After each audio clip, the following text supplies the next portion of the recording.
On August 22nd, 1922, shots rang out from inside a stately Victorian home in Beverly Hills where Dolly and Fred Ostrich lived. Neighbors called police right away, and when officers stepped into the front door, they saw the entire house was trashed. On the floor in the living room was Fred, who had been shot to death, and next to him were 3 .25 caliber shell casings.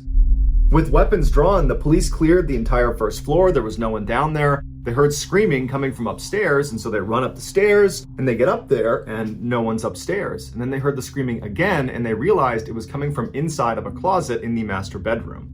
And so as the police are clearing the second floor, they yell out to this woman, and they say, "Who are you? What are you doing in the closet?" And she yells back, "I'm Dolly. I'm okay, but I'm trapped." And so after the police finish clearing the upstairs, and they're sure it's safe, they go over to the closet door, and they do try the handle. It's locked. They ask her, "Do you know where the key is?" And she says no. And so before they start trying to break the door down, they did a quick search of the upstairs to see if maybe they could find the key to the closet. And sure enough, across the hall in another bedroom, they found it on the ground. And so they took the key back, they opened the door up, and out came Dolly. She was okay, but obviously very frantic and panicked. And they asked her, what happened? And she told them a very abrupt and chaotic story. She said she had been hanging clothes inside of this big walk-in closet, and her back was to the door when she heard a fight break out on the first floor. And before she could even turn around to go investigate, she said the closet door was swinging shut, and then she heard it lock from the outside, and she didn't get to see who it was that shut the door. The whole thing was a bit of a head scratcher for police, because they're thinking, okay, well, was it one person that attacked Fred downstairs and then ran upstairs and shut and locked the door immediately afterwards before Dolly could come out and see? Or was there 2 people, one person downstairs attacking and one person upstairs shutting and locking the door? Or was it more than 2 people? And despite the house being totally ransacked and there being lots of valuable stuff in their house, Dolly said the only thing she could tell was missing was the diamond-encrusted wristwatch that Fred always wore. It was not on his wrist when they discovered his body. And why, detectives wondered, were these burglars or this burglar carrying a .25 caliber weapon?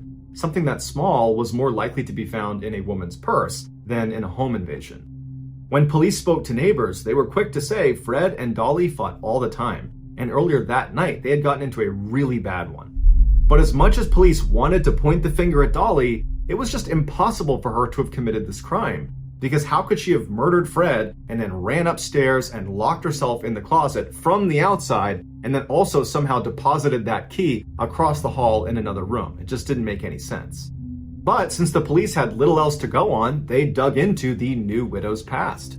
Dolly was born in Germany in 1880, and following a move to Milwaukee, Wisconsin just before the turn of the century, she married Fred, who was 3 years older than her.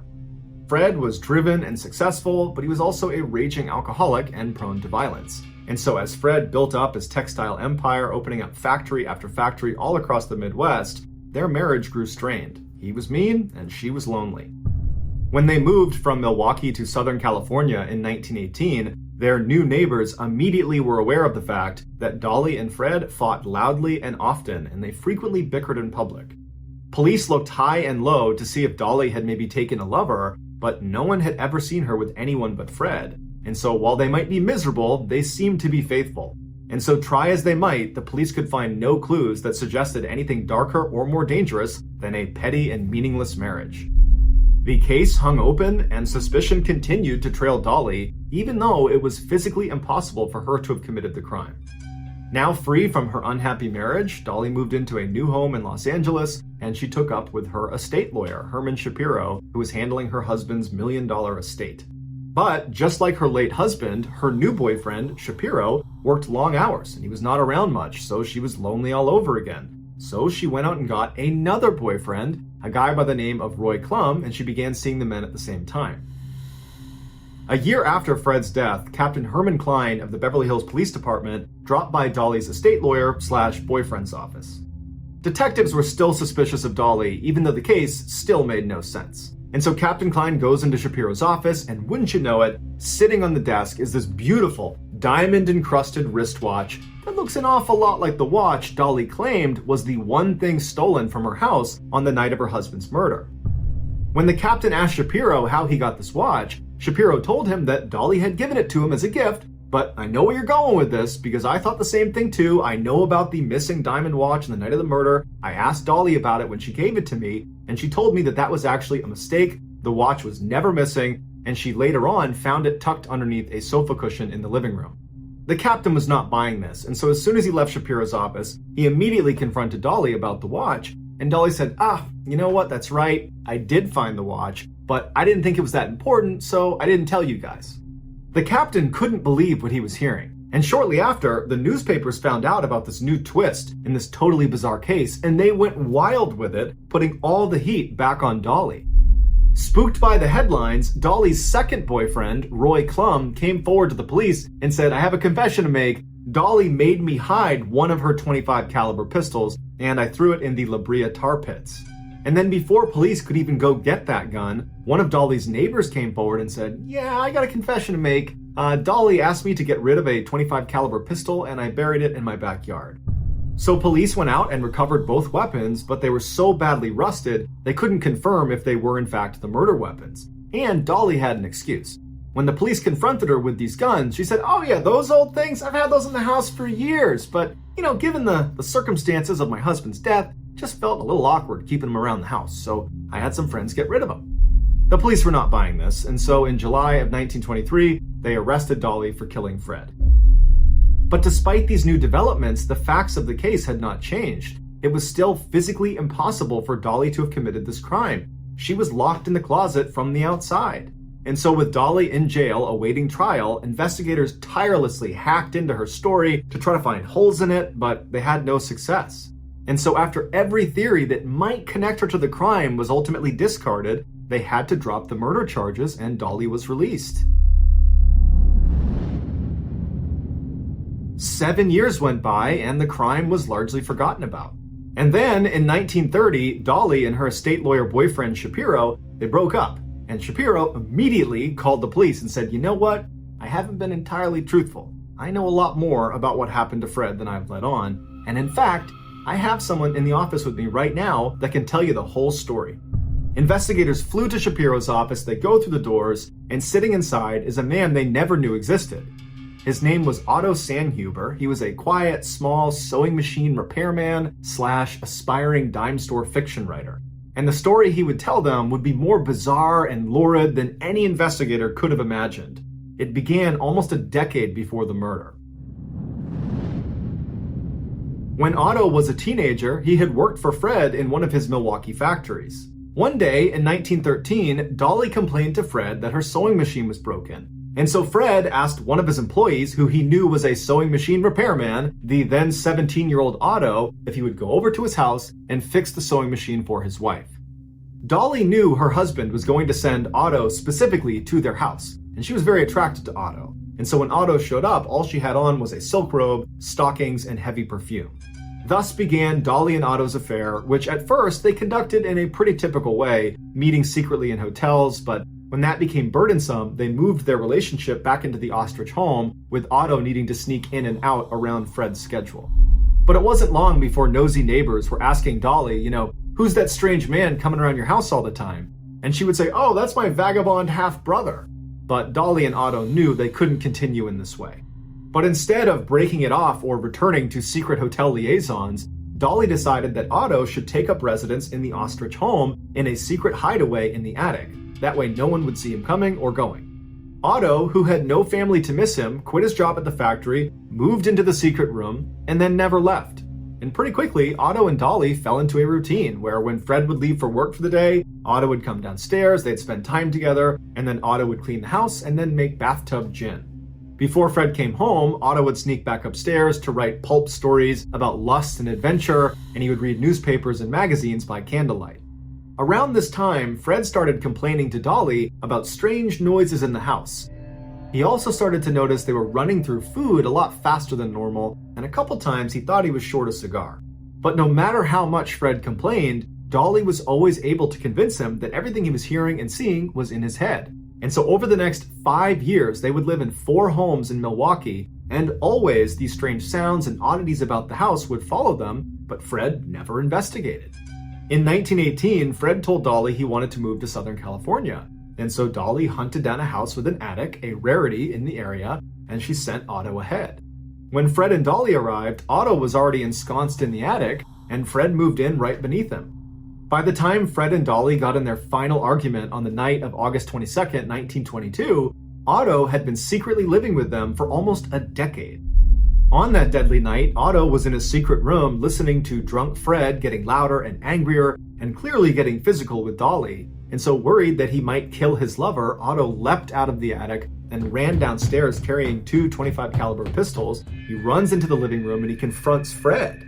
And Fred is astounded to see his formerly teenage sewing machine repairman, who abruptly quit the factory so suddenly and completely, now standing in his living room. And so Fred lunged at Otto, and Otto just started shooting.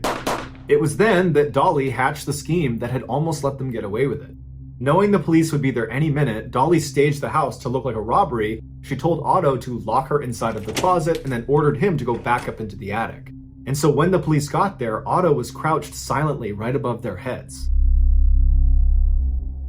After the killing, Otto moved in with Dolly in her new house, and even though they could have had a normal open relationship, Dolly ordered Otto to go live in the attic of this new house as well. It wasn't until a year later, when Dolly was briefly arrested after the police found out about the hidden guns, that Otto was forced to come out of the attic. While Dolly was sitting in jail for these gun charges, she begged her estate lawyer boyfriend, Shapiro, to go get groceries for her vagabond half-brother, Otto, who lived in her attic. She said, when you deliver them, make sure you go to the bedroom and knock on the ceiling. That will let him know it's safe to come out. But when Shapiro arrived and followed the procedure and Otto came out, Otto was so starved for human interaction and conversation that he wound up telling Shapiro the whole insane story. But instead of going to police, Shapiro told Otto that he should just leave. And he did. He went and became a janitor and he got married. The secret held until Dolly and Shapiro broke up for good, at which point Shapiro called the police. Dolly and Otto were arrested and the press went insane. They called this the Batman case because Otto was living like a bat in a cave. This was before Batman the comic was a thing. Otto was convicted of manslaughter, but the statute of limitations was up, so he was allowed to walk free. As for Dolly, she was allowed to walk free too because the jury hung on her conspiracy to commit murder charges. After the trial, Otto disappeared and nothing more is known about him. As for Dolly, she stayed in LA and she died in 1961 at the age of 80, 2 weeks after marrying yet again.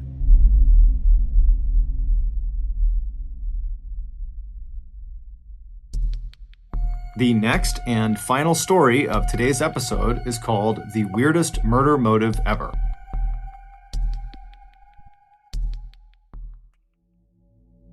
When classes began at Drexel University in Philadelphia on the morning of November 30th, 1984, students walking into Randall Hall made a gruesome discovery. Crumpled at the bottom of an outdoor stairwell underneath a gray jacket was the body of a young woman. She had cuts and bruising all over her face, and she had a deep purple line that went all around her neck from where she had been strangled to death. She had no purse, no backpack, nothing to identify her. There was no evidence of sexual assault because she was fully clothed, although she was missing her shoes and socks. Police immediately cordoned off the area. Their first suspicion was this was a robbery that turned deadly. But right away, the police knew they were in for a very difficult investigation because, one, there were no cameras inside or outside of Randall Hall, so they couldn't just review the footage to see what happened to Debbie. And two, there was a virtually unlimited number of suspects because Drexel University was not an isolated campus. Its buildings were integrated into West Philadelphia, and Randall Hall itself was located right along a known cut-through that residents that lived in and around Drexler would use almost every single day. And it was clear this young woman had not been killed in this stairwell. She had been killed elsewhere and then dragged a great distance, losing her shoes in the process before being dumped at this spot. But just a couple of hours after the body was discovered, the police received a lucky break when a young man who was combative and frantic rushed the closed-off crime scene and demanded he be let through because he said he knew the identity of the dead girl. The police were immediately suspicious because they didn't even know who this dead girl was. So they pull the young man aside and they interview him, and he tells police his name is Kurt Rayner, he's a student at Drexel University, and he believes the girl they had found, the dead girl, was his girlfriend, 20-year-old Debbie Wilson, who was also a student at Drexel. And then he proceeded to give police a very long and complicated explanation of how he figured out the girl inside was his girlfriend. He said the night before he was with Debbie in Randall Hall in the computer lab in the basement. He said Debbie had a big project that was due the next day and that he had offered to just keep her company while she worked. But by about 1:30 in the morning, Debbie still had a lot of work to do, and Kurt said he was just really tired and didn't know if he could stay awake any longer, and so he asked Debbie if it would be okay if he took off early. Debbie said it was totally fine. She was used to working late at this computer lab, and Kurt, even though he wanted to stick around and walk her safely to her car when she was done, he felt like she was okay, and so he took off on his own.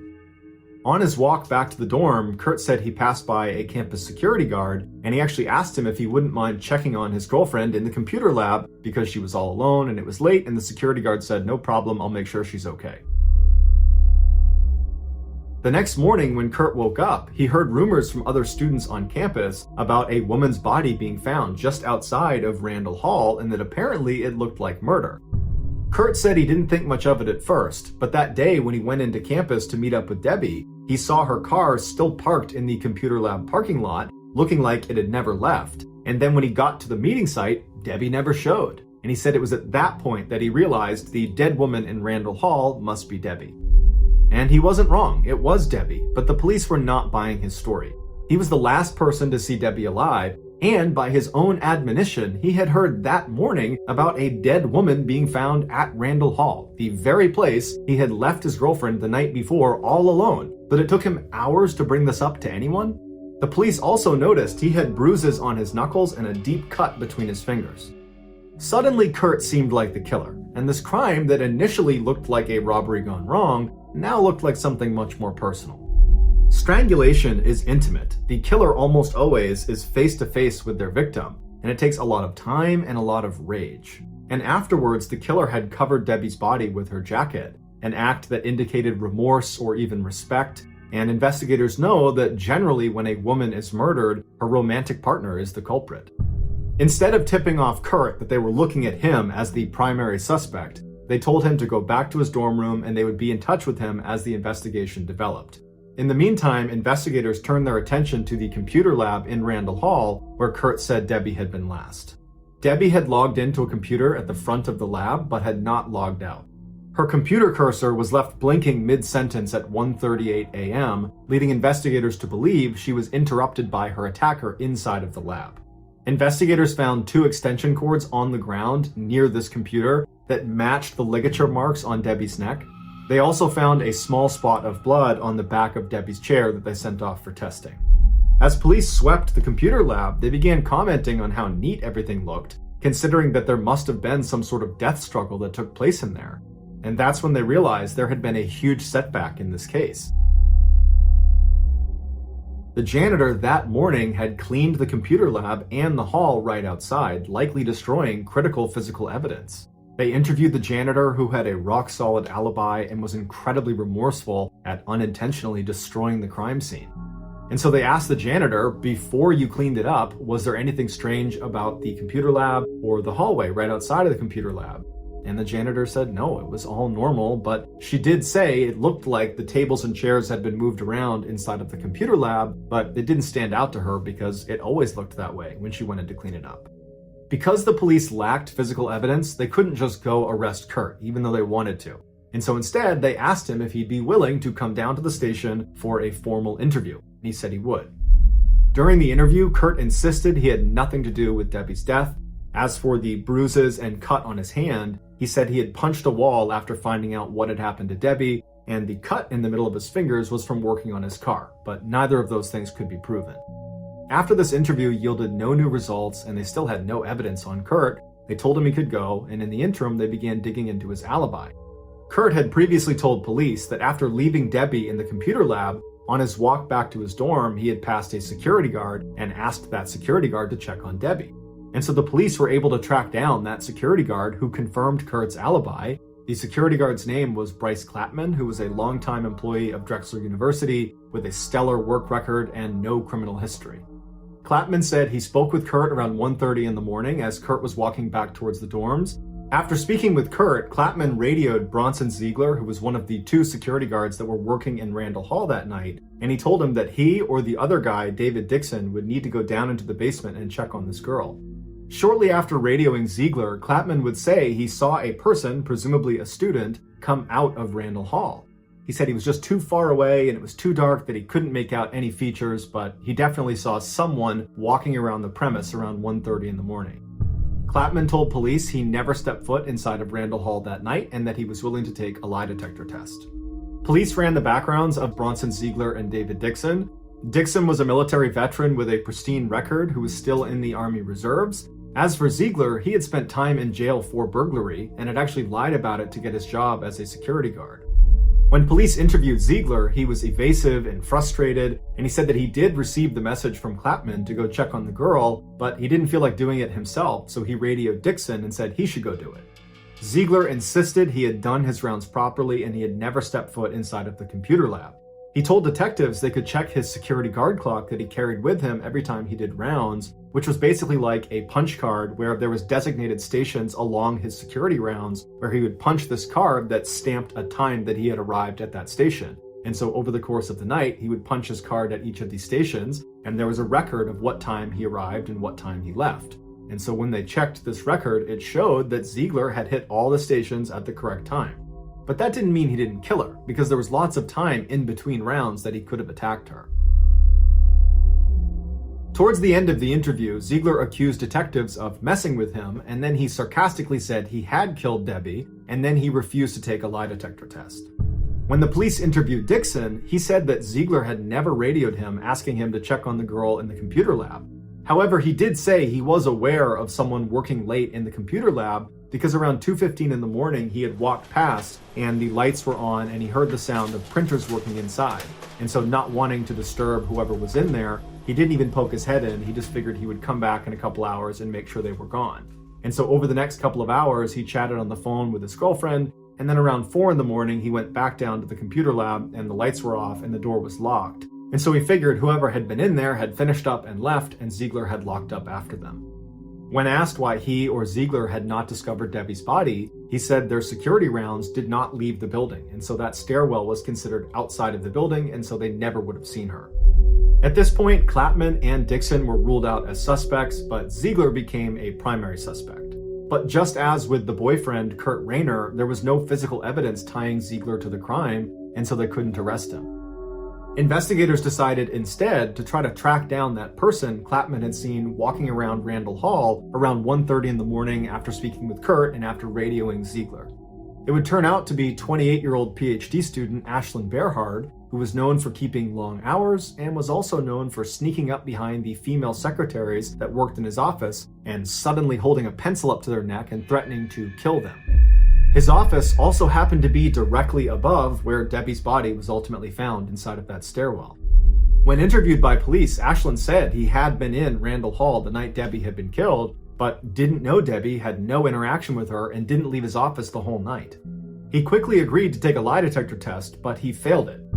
Scrambling to explain it, he named 2 other students that were in the office with him that could be his alibi. But when police spoke to these 2 other students, they said, no, Ashlyn was not in the office the whole time. He left around 1 in the morning and was gone for about 3 hours. He said he was going to take a nap.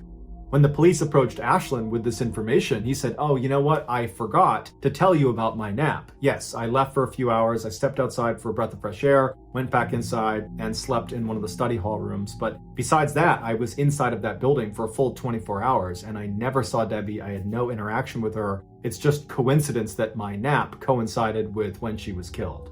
But detectives were not buying it. They believed wholeheartedly that now, finally, they had found their killer. But just like with Kurt and with Ziegler, they had no physical evidence tying Ashlyn to the crime, and so they couldn't arrest him. And because they were not able to make any arrests, the police just continued to look for more suspects. And so they began speaking to some of Debbie's friends and acquaintances, and it came out that Debbie actually had a stalker. It was another student named Alan Smith, who had previously been one of Debbie's very close friends, but at some point he wanted to take the relationship from platonic to romantic, and Debbie rejected him.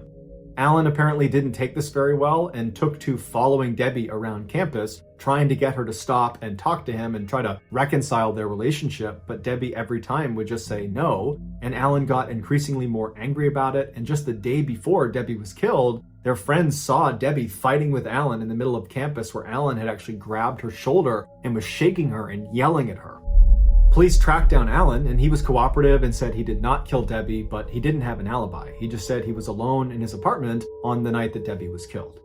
And so, like all the other primary suspects in this case, there was no physical evidence tying Allen to the crime, and so they couldn't make an arrest. Around this time, the lab that tested the blood spatter that was on Debbie's chair inside of the computer lab came back with their results.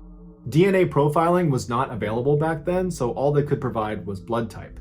The blood type that came back from that little spot was type A, and Debbie's blood was type O, meaning this blood spot likely belonged to Debbie's killer, who during their struggle must have gotten wounded and then bled on the chair. And so right away, the police got Kurt Rayner, Bronson Ziegler, Ashlyn Bearhard, and Alan Smith to all come in and provide a blood sample, and they figured if any one of them was type A, that they probably were the killer. But unbelievably, when their test results came back in, none of them were type A. It was a crushing blow to the investigation. The first few days after Debbie's killing seemed so full of promising leads, but now with this blood type development, investigators had no suspects, and all of a sudden the Drexel community was starting to panic.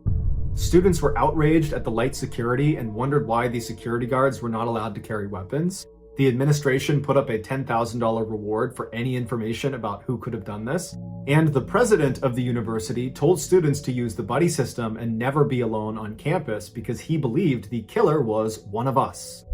No one could understand why anyone would want to target Debbie in the first place. She seemed like such a wonderful person that was nice to everyone. She had modeled in high school, but she wasn't vain. She'd actually turned down getting braces because she was worried it might affect her clarinet playing. She was an average student, but she had an uncommon drive. She worked really hard to get good grades. Whenever she was feeling down or wasn't feeling motivated, she would stare at a picture of a Mercedes-Benz car that was there to inspire her and remind her what she could achieve if she continued to work hard.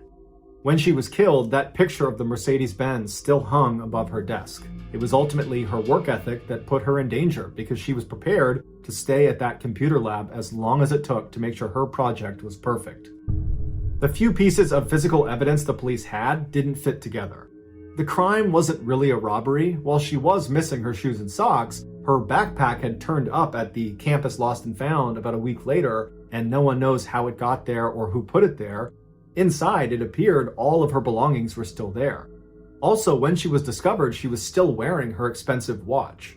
Her murder looked personal, but the police could not prove that someone who actually knew her was the one who killed her.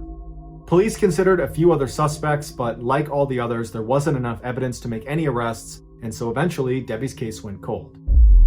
In 1985, the Philadelphia Inquirer ran a story about unsolved cases that most haunted detectives, and Debbie's was one of them. Some of the detectives that were involved in the case said they believed this was a random killing and that the killer would most likely strike again.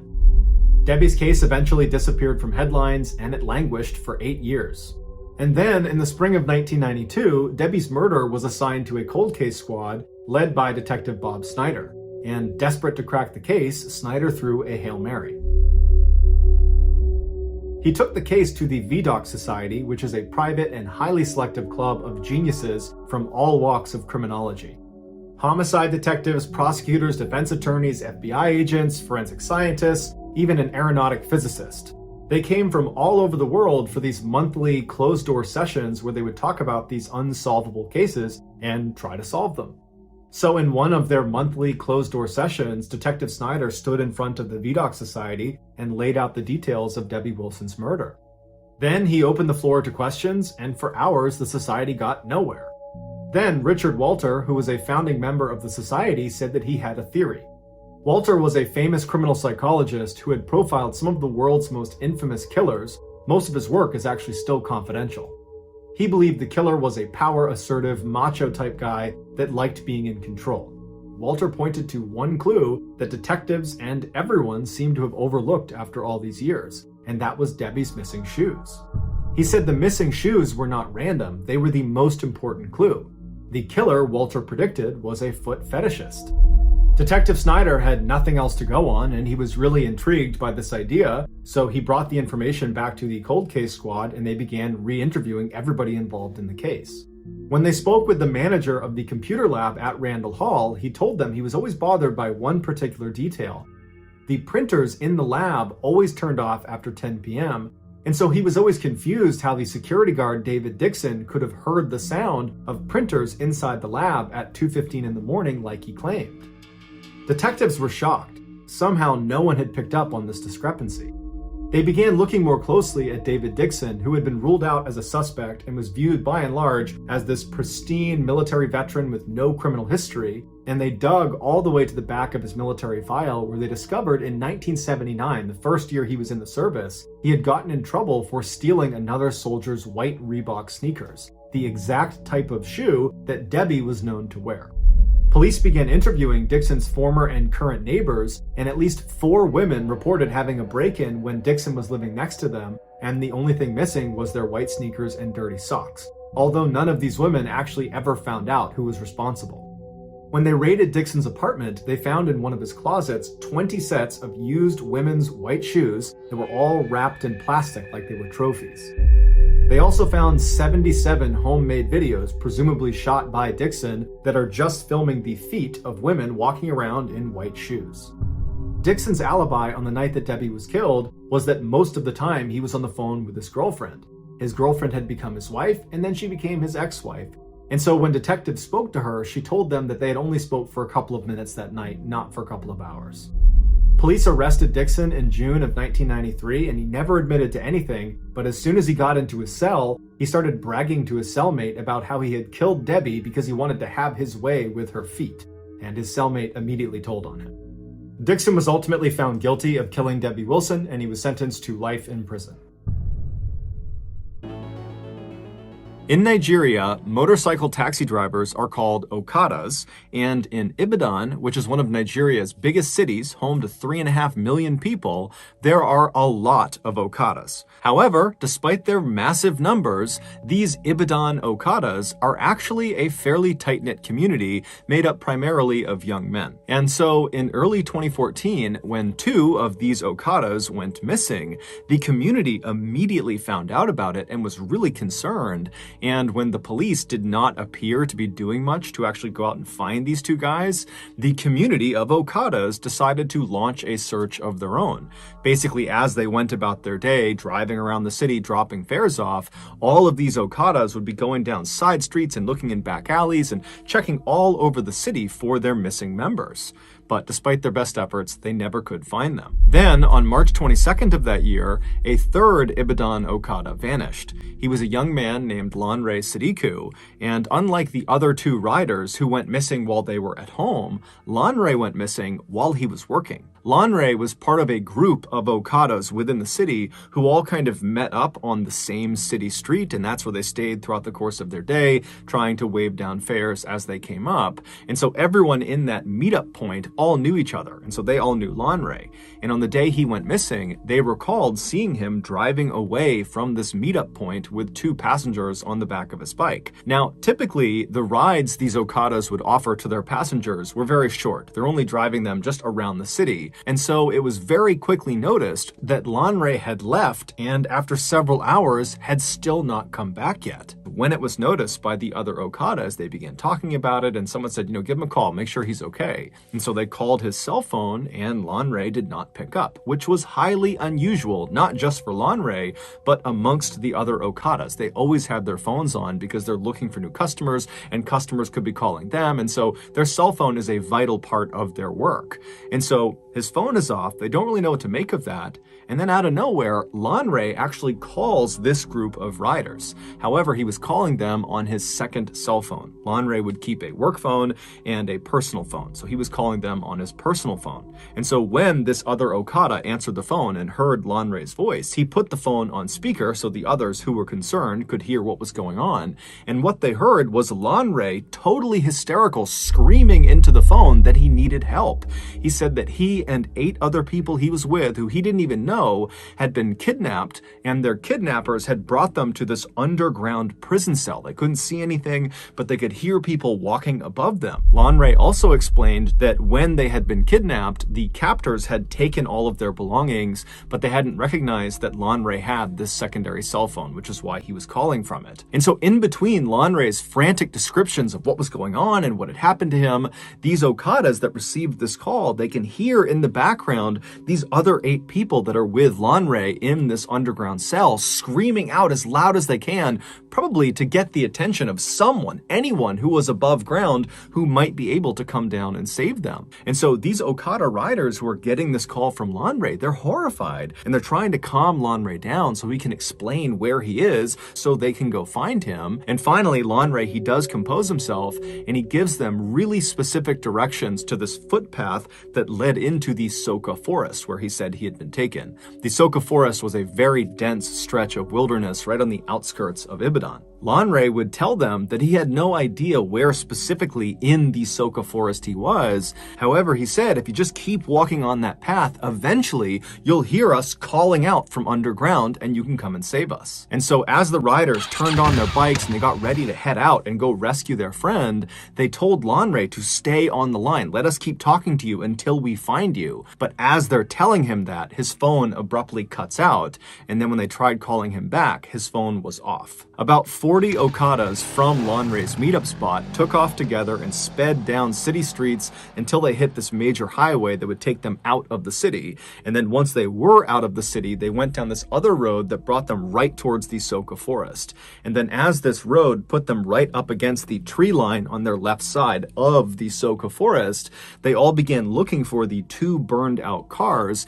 that Lanre had said marked the beginning of this footpath they were looking for. And so sure enough, they find these burned out cars, they park all their bikes off on the shoulder of the road, and they quickly realize that this really is a footpath only. There's no way they can get their motorcycles onto the path, not only because the burned out cars are blocking their way, but because the path itself is so overgrown with vegetation. I mean, they can barely see the path, let alone drive something through it. And so the men leave their bikes by the side of the road, and then unarmed, they walk past the burned out cars onto this path, and then because it was so narrow, they had to walk more or less in a single file line into the Soka forest. And so as these men are basically marching into the woods, they're not making any sound because again, they're trying to listen for the sound of their friend and the other people that have been taken captive somewhere underground.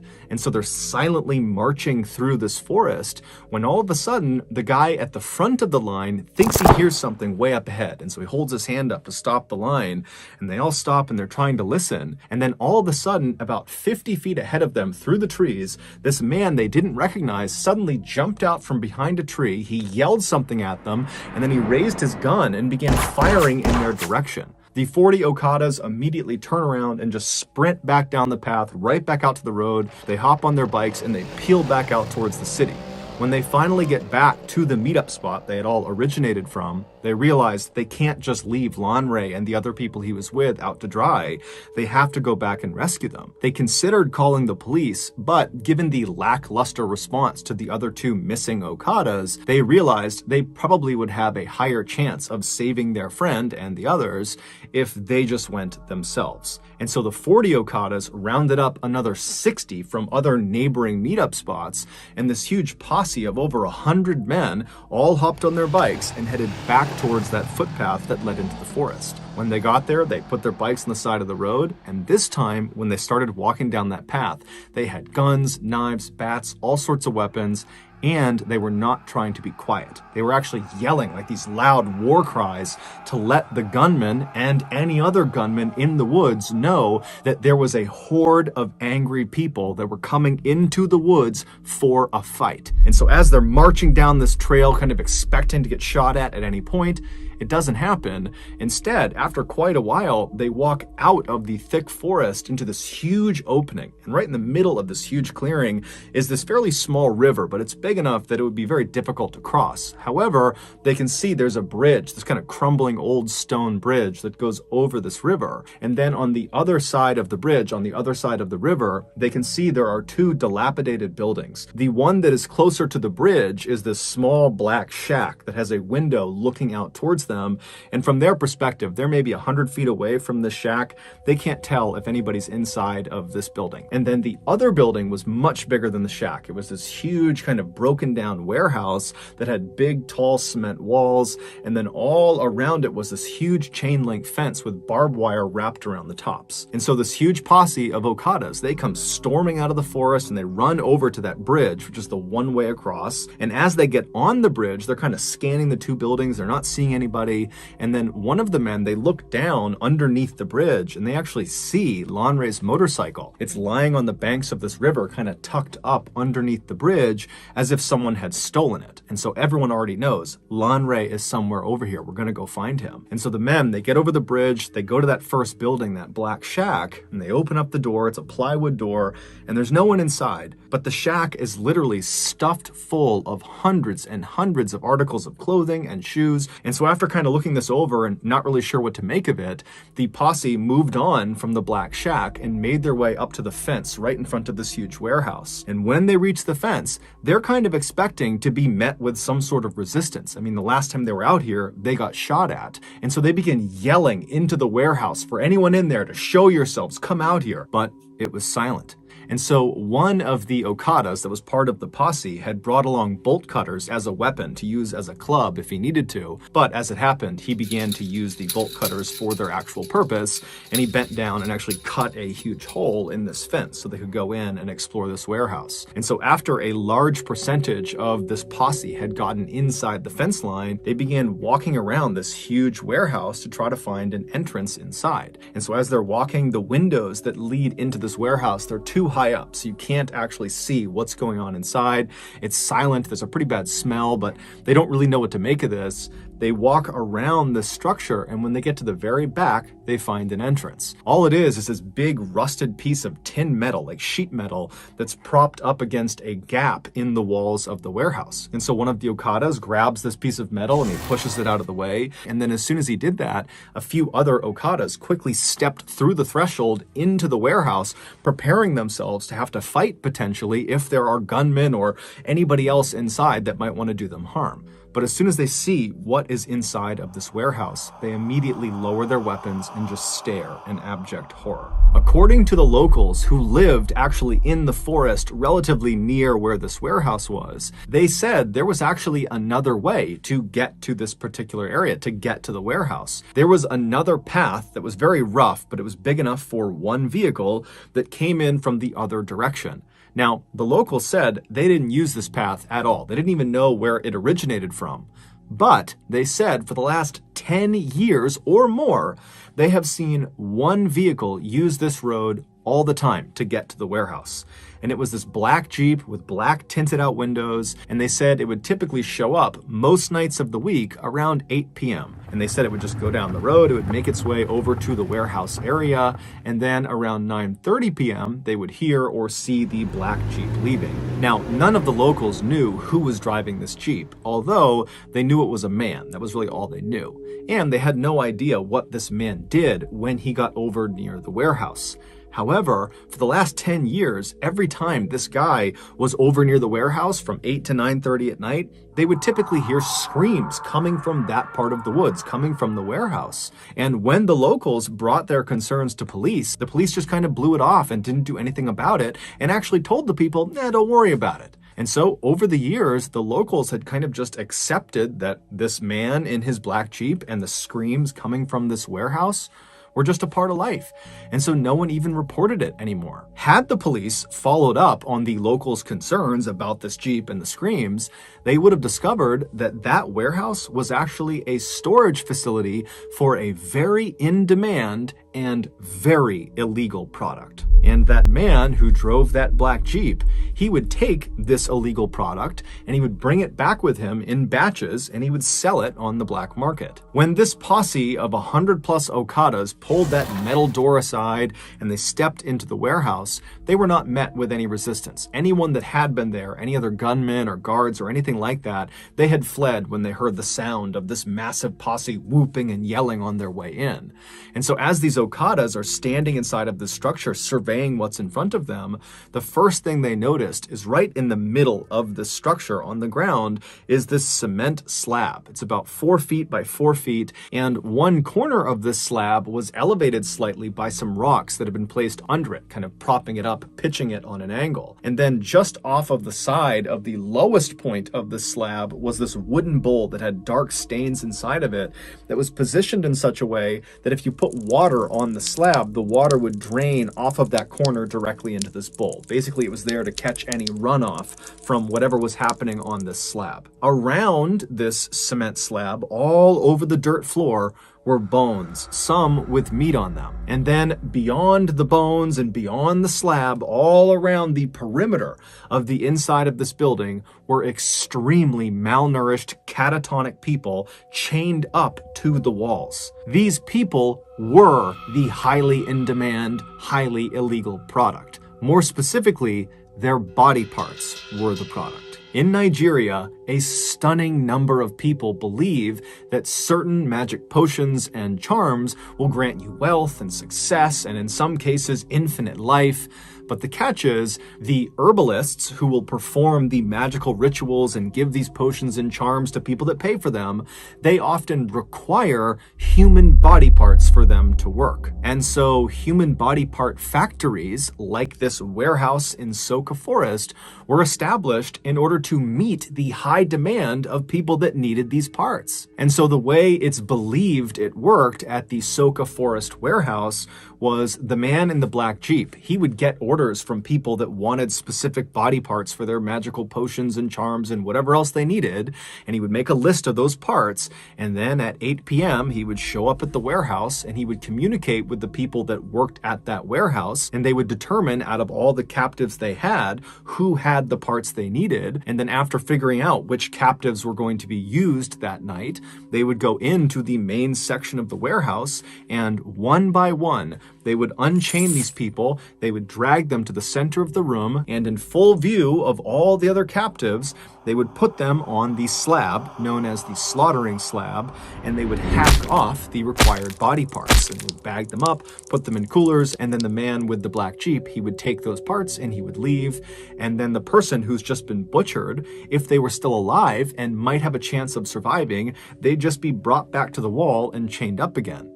If they did not have a good chance of survival, then they'd be brought to the very back of the warehouse in the back rooms where they would be discarded. Now, the means of execution varied, but in the back rooms of this warehouse, they found a makeshift guillotine, which cuts off people's heads, and they also found a large crocodile that was chained up.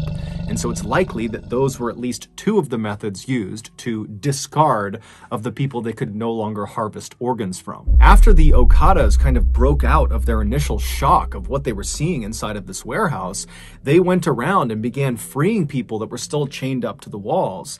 And in total, there were 23 people that were still barely alive, still inside of this warehouse, but none of them were Lanre Sadiku. And then after checking all of the dead bodies and body parts that were inside of the warehouse, and then also right outside, where there were a number of shallow mass graves, they couldn't find Lanre amongst them either. And so this huge posse began looking all over the property for an entrance to this underground prison that Lanre had described being in. But they couldn't find it, and so eventually this posse made their way back over to the survivors who were being tended to by locals that had come over, and they asked the survivors, are you aware of any underground prison cells somewhere around here where other people were being held? But the survivors either didn't know or just were unable to speak anymore. And so later that day, when the police did come out, because word got out about this huge find out in this forest, the posse went to the police and begged them to please begin digging up this entire property. We need to find the entrance to this underground prison cell. Lanre and 8 others, and who knows how many others beyond them, are trapped underground in these cells, and we got to get to them. but the police just kind of refused and immediately just demolished the warehouse. And then after kind of cordoning off that area for a couple of days, the police basically just left and stopped caring about it altogether. And so the Okadas once again came together as a community and would spend the next several weeks going back out to this forest and just manually began digging up all over this entire property in hopes of finding their friend and the rest of these people that were trapped underground. But they never did. And so we don't know what happened to Lanre and the other people who were trapped in that underground cell. We don't know what happened to the other two Okada riders who went missing right before Lanre did, although it's generally assumed they most likely were kidnapped as well and probably met a similar fate. We also have no idea how many people were butchered inside of the Soka Forest warehouse. However, given the massive amount of clothing and shoes inside of that black shack, it's believed the total number of victims is easily in the hundreds. No one has ever been officially held accountable for the atrocities that took place in the Soka Forest. However, a couple of days after the warehouse was discovered by the Okada posse, the posse was back digging, looking for Lanre, when they discovered there was this man who was there who was kind of walking around acting suspicious, and so the posse confronted him, and it would turn out this guy had several human tongues in his pockets, along with dozens and dozens of cell phone SIM cards. And so, assuming he was part of whatever happened there, the Okada posse proceeded to kill the man on sight. Later on, a woman who was a survivor from the warehouse would tell reporters how she got kidnapped. She said she lived in Ibadan, she was well educated, she had a good family, she was just sitting outside of her house when all of a sudden this van pulled up in front of her, and these very official looking men were inside of this van, and they got out and they told her, you know, you're under arrest, you gotta come with us to the police station. And the woman was so confused, but the men were very professional and seemed very convincing, and so she got inside the van, they shut the door, and they drove off. And very quickly, once she was inside of the van and couldn't go anywhere, she realized they were not police, she had been kidnapped, and within the hour, she, along with several other people who had probably been kidnapped in the same way, were stripping their clothes off right outside of that black shack on the other side of the river, and they were told to put their clothes and belongings inside of the shack while they were being held at gunpoint, and then once they were naked, they were promptly marched into that warehouse where virtually everyone around her would be butchered and killed.